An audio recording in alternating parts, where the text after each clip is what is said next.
Assalamualaikum. Waalaikumsalam. Kak, sini ada set RM100 je nasi lemak.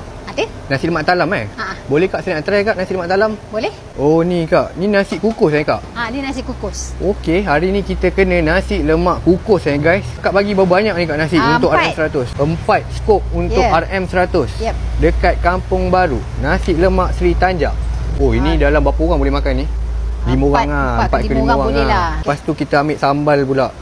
Pekat mat sambal. Nampak macam pedas tu. Pedas ke Kak?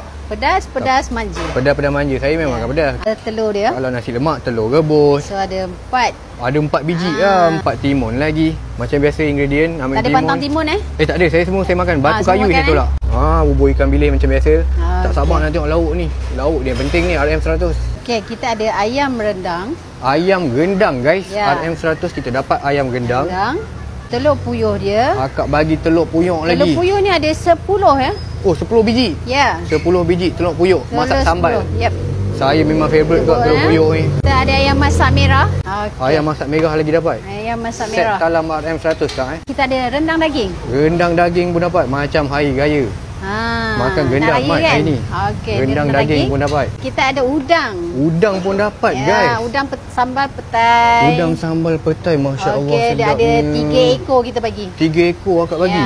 Bayar je 100. Semua dapat. Dapat ya. Ada lagi? Ada lagi. Oh ada lagi. Belanja akak ada belanja. Paru. Ni paru sambal. Paru sambal mat.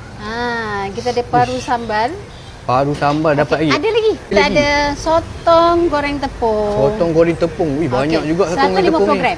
150 gram. Ya. Ayam sengkok. Ni yang paling ni.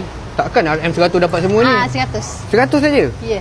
Seri Tanjak Raja Alang. Kita buka dekat Jalan Raja Uda, Kampung Baru. 100 banyak macam ni siapa nak bagi?